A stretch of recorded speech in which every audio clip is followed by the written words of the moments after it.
हरे कृष्णा। धार्मिक कथाओं की श्रृंखला में आज हम आपके लिए भक्त महर्षि अगस्त्य जी और राजा शंख की कथा लेकर आए हैं। भक्त शिरोमणि श्री हनुमान प्रसाद जी पोद्दार की पुस्तक प्राचीन से कथा को लिया गया है। यह कथा हमारे प्राचीन ग्रंथ स्कंद पुराण में वर्णित है वंशीय प्रजावत्सल राजा श्रुताभिवान के पुत्र महाराजा शंख आदर्श नरपति थे। वे शास्त्रों के सिद्धांत को जानने वाले और सारे सद्गुणों से संपन्न थे। चित्त को सदा भगवान में लगाए हुए ही राजकाज करते थे। धीरे धीरे उनकी विषयासक्ति नष्ट हो गई। भगवान कमल नेत्र श्री जगदीश्वर में वे निश्चल भक्ति करने लगे। वे नित्य नियम पूर्वक अटल और गहरे निश्चय के साथ अनंत पुरुषोत्तम भगवान का ध्यान करते। भगवान की प्रीति के लिए ही वे विविध प्रकार के पुण्य, दान, व्रत एवं दक्षिणायुक्त अश्वमेध आदि यज्ञ करते। भगवान के लिए ही वे ब्राह्मणों का प्रिय कार्य करते, उनकी पूजा करते तथा जहाँ तहाँ आवश्यकता अनुसार कुएं, तालाब, धर्मशाला आदि बनवाते। वे भक्तिपूर्वक अज अव्यय अच्युत भगवान श्री गोविंद का नाम स्मरण करते और जप करते, उनकी पूजा करते और पौराणिक विद्वानों के मुख से संसार सागर से पार उतारने के लिए नौका स्वरूप पवित्र श्री हरि कथा का आदरपूर्वक श्रवण करते। यूँ सतत भगवान के ध्यान में लगे हुए, उनका पवित्र चिंतन करते हुए वे तन मन धन से भगवान की सेवा करने लगे। उनका चित्त सब ओर से श्री हरि के प्रति लग गया। उनके मन में भगवान के पवित्र दर्शन की लालसा जाग उठी। वे भगवान के लिए ही सब काम करते, परंतु उनकी चिंता का एक यही विषय हो गया कि मुझे कब भगवान के दर्शन होंगे। ज्यों-ज्यों दिन बीतने लगे त्यों राजा के मन की व्याकुलता भी बढ़ने लगी। एक दिन वे बहुत खिन्न होकर मन ही मन अपने को धिक्कार देते हुए कहने लगे, अहो, न मालूम पूर्व जन्मों में मैंने कितने पाप किए हैं, जिनके कारण आज तक मैं भगवान के दर्शन नहीं पा सका। अवश्य ही यह मेरी पाप राशि का ही फल है, अथवा यह भी हो सकता है कि मेरा मन वस्तुतः भगवान का दर्शन चाहता ही नहीं है। मेरे मन में यदि भगवान के लिए व्याकुलता वास्तविक होती तो भक्तवत्सल अंतर्यामी भगवान क्यों दर्शन देने में विलंब करते। अब मैं कौन सा उपाय करूं जिससे ये विरह ताप से जलती हुई आंखें भगवान के मुख चंद्र का दर्शन पाकर शीतल हों। मैं बड़ा ही अपराधी हूँ। मुझे भगवान के श्रीमुख का एक शब्द भी आज तक सुनाई नहीं दिया। भगवान एक बार मुझे यही कह देते कि मैं तुम्हें लाख वर्ष बाद दर्शन दूंगा, तो भी मेरा हृदय नाच उठता। उनकी मधुर वाणी सुनकर मैं उनकी बाट जोता हुआ जीवन धारण करता, परंतु हाय, अब किस आशा पर जीऊँ। क्या मेरे हृदयेश्वर मुझे इतना आश्वासन भी नहीं देंगे। यूँ कहते कहते राजा शंख अत्यंत व्याकुल हो गए। उनकी आंखों से तप्त आंसुओं की धारा बहने लगी।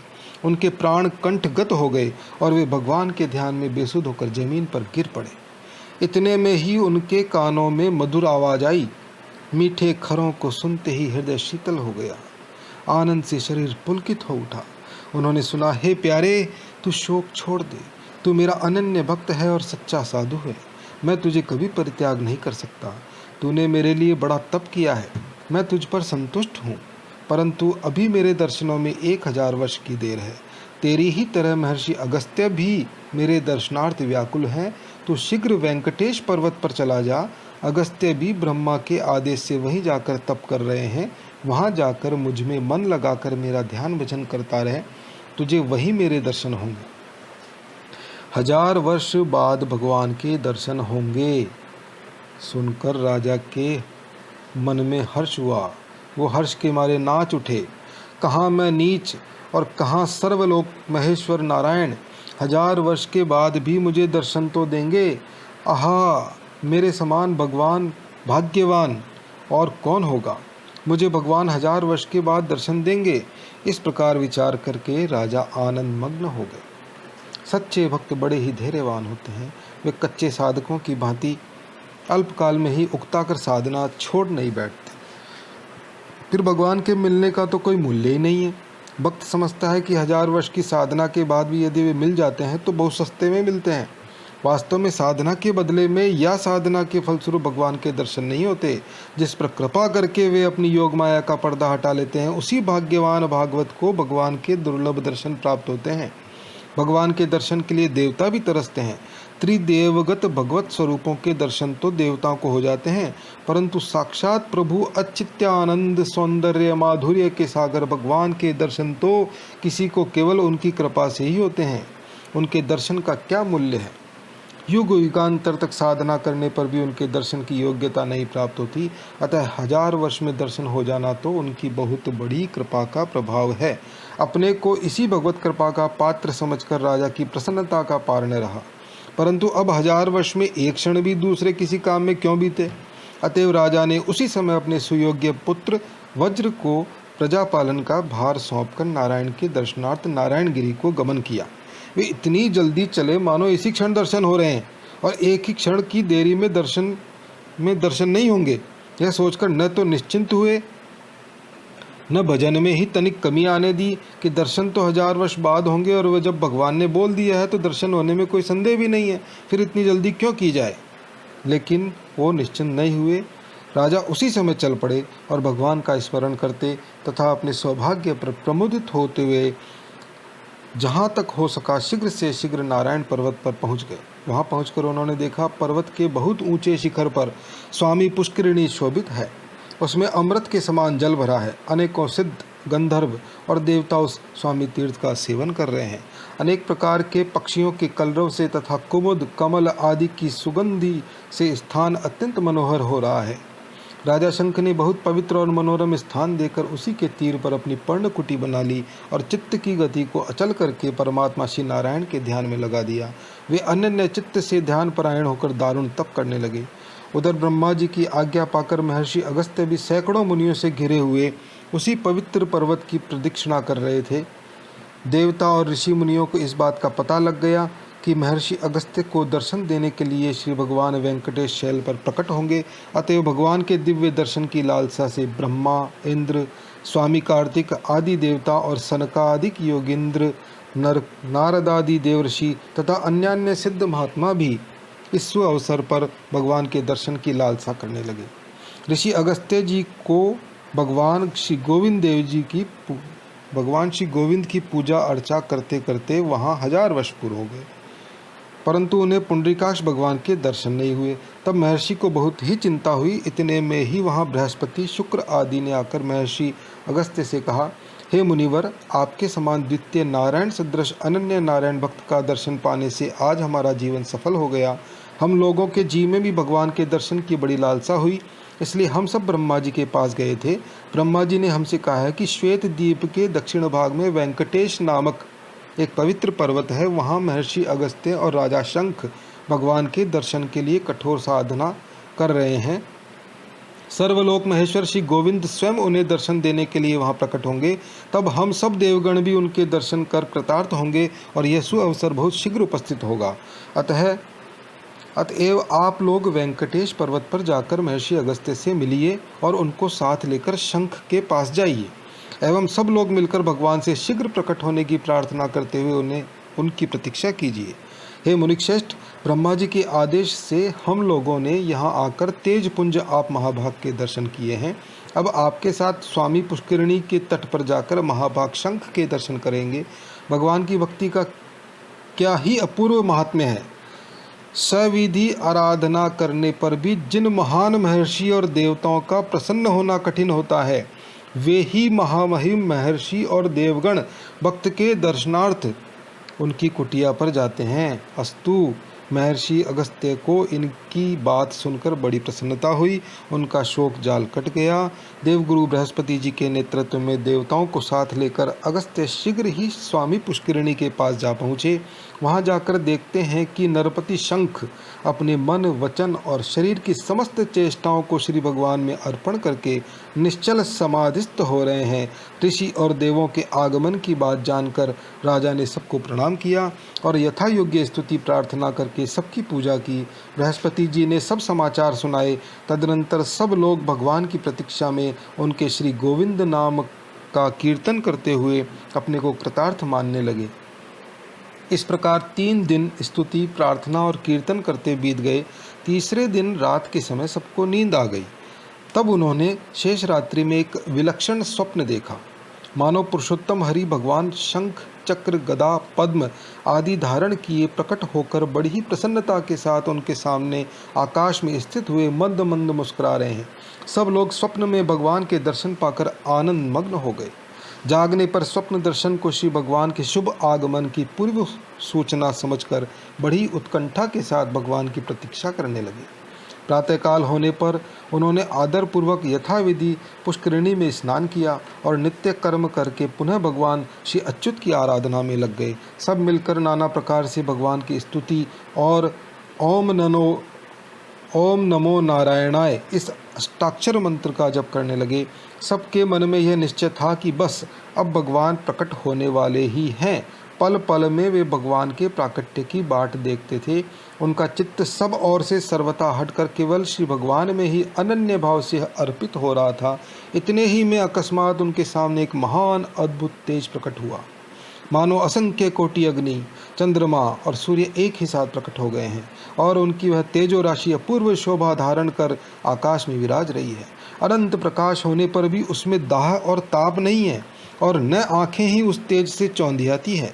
सब लोग इस अपरिमित तेज को देखकर दिव्य परमानंद विग्रह श्री नारायण का ध्यान करने लगे। इतने में उन्होंने देखा भगवान उनके सामने उपस्थित हैं।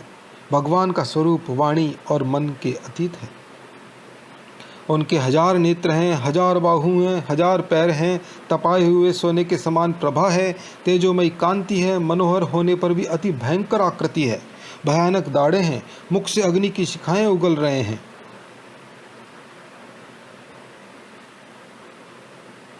वक्षस्थल पर कौस्तुभ मणि और श्री लक्ष्मी जी शोभा पा रही हैं।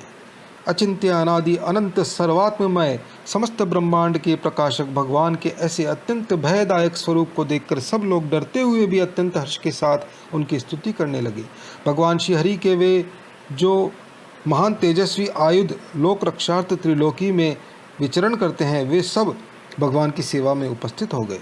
सूर्य सदृश तेजस्वी चक्र, दिव्य गदा, खड्ग, चंद्रप्रभ, पांचजन्य शंख आदि सभी ने एकनिष्ठ होकर विराट रूप श्री हरि की पूजा की।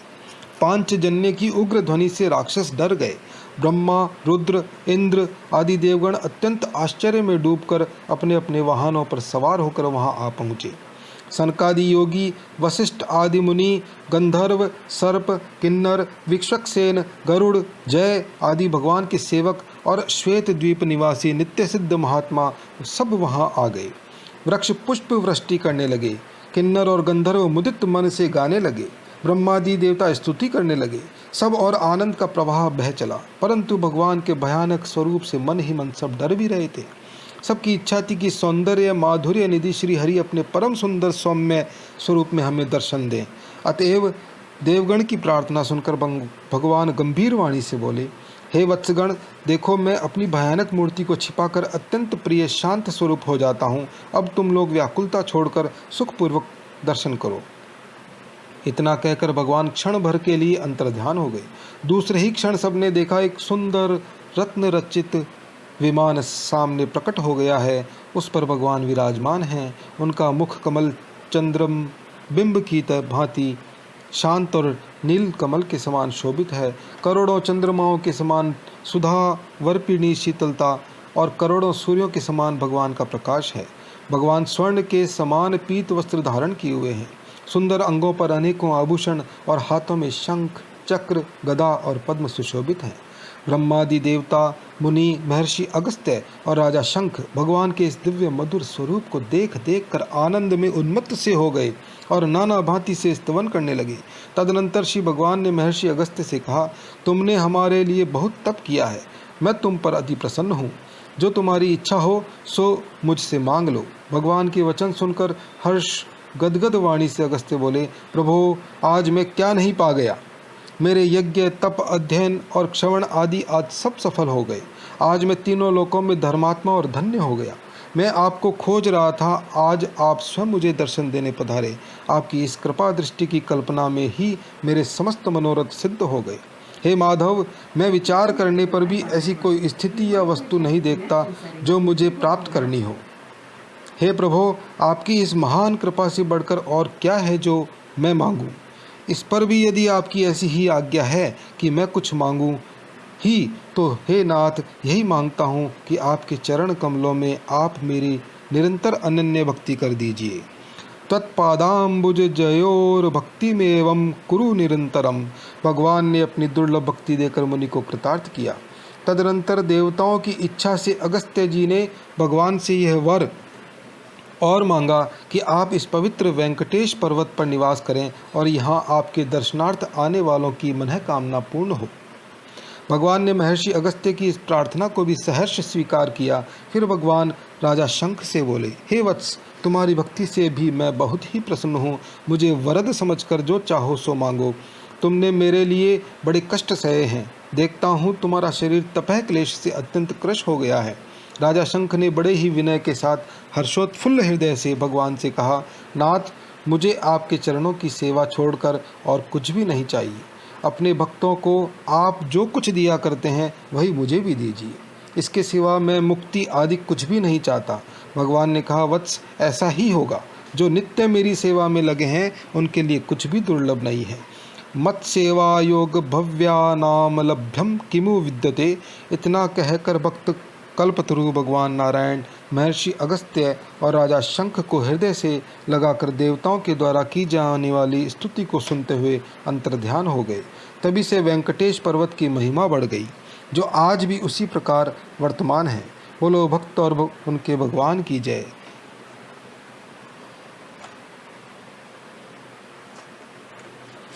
इस वीडियो को लाइक करें, शेयर करें, चैनल को सब्सक्राइब करें और सुधार का कोई सुझाव हो तो ज़रूर बताएं। अगले वीडियो में हम आपको भक्त श्री कंडू मुनि की कथा सुनाएंगे। धन्यवाद।